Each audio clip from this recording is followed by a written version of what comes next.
I want you guys to think back to the 1990s. Jurassic Park is the highest grossing film ever made, James Cameron had just finished making True Lies, and George Lucas had just filmed his first scene for Star Wars Episode 1, The Beginning. This was a point in time that I think was extremely cool for the film industry, and two of the biggest science fiction franchises ever were getting built up for a crossover. Ever since Stan Winston's shot put the alien skull in the trophy case at the end of Predator 2, the idea to make an Alien vs. Predator movie was constantly being talked about. And while we eventually got it, things almost went down very differently. And for today's video, I wanted to talk about that because, well, I'm sure all of us have heard of old scripts and canceled ideas for this film in the past. One of the most interesting versions was barely even developed, but it sounds insanely interesting to me.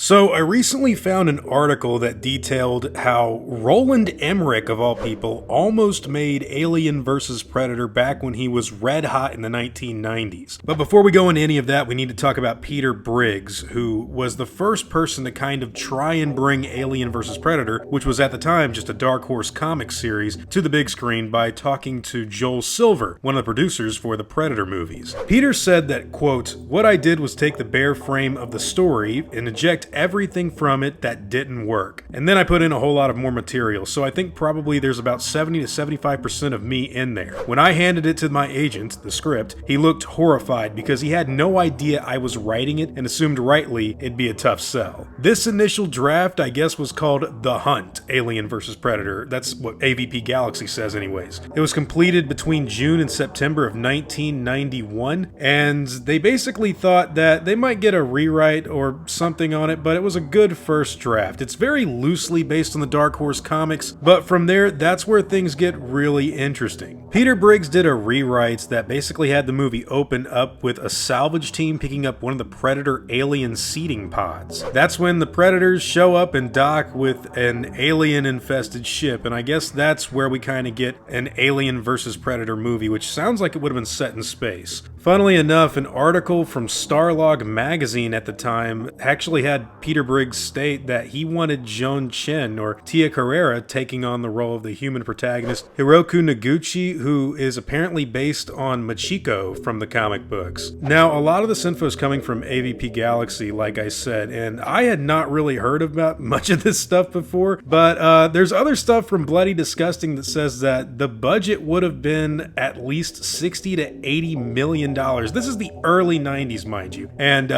well, that's when a certain other director's name got thrown into the ring. Now, this comes straight from the magazine Aliens in late 1992 that says, quote, "Although no writer has been confirmed on Alien vs. Predator, Roland Emmerich, who made micro budgets go a long way in the horror comedy Ghost Chase and the flashier science fiction thriller Moon 44, which I still haven't seen, is currently attached as the director. The plot is said to be loosely based on the Dark Horse comic series, but the movie will be set on a jungle planet, suggesting that shooting may take place in locations similar to those used in the original Predator film."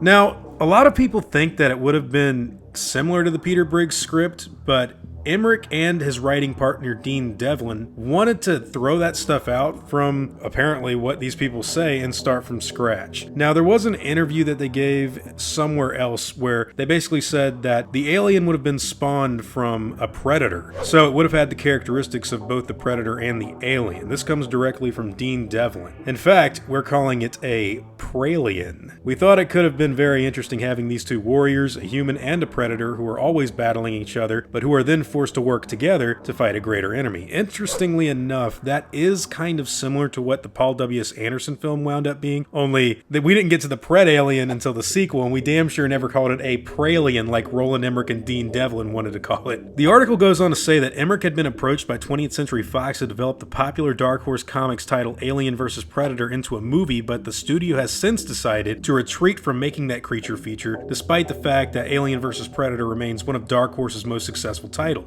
"We had some very good ideas," says Dean Devlin. "I think Roland could have done something good with it, if he'd been given the chance. At first you might giggle because it's kind of Godzilla vs. King Kong, but if it's done correctly with the right tone, it could make for a terrific film." Now, what's really interesting about all this information on Roland Emmerich's version of AVP and the space stuff, the jungle planet, the PRALIEN, check this out, guys. There was actually commissioned art from Dave Dorman that would have been design for the PRALIEN or PRALIEN, whatever you want to call it. Nobody knows exactly when this was. Some people think it was 1993 to 1994, and we don't even know what the artwork was specifically for, but Emmerich and Devlin did want to make a PRALIEN, and they wanted that to be the primary bad guy in Alien vs. Predator. So when you look at this concept art right here, it just leaves you thinking, wow, what could this thing have been like in the 1990s? Unfortunately, in November of 1997, an issue of Starlog magazine apparently had an interview with Dean Devlin, and he kind of talked about Alien vs. Predator, saying, for the time being, it's dead. We wanted to do it if they had not just decided to do Alien Resurrection, and now we're all just waiting around to see how that film does. If it really works, the studio is going to want to continue the franchise with just the Alien. If that were to happen, then we wouldn't be involved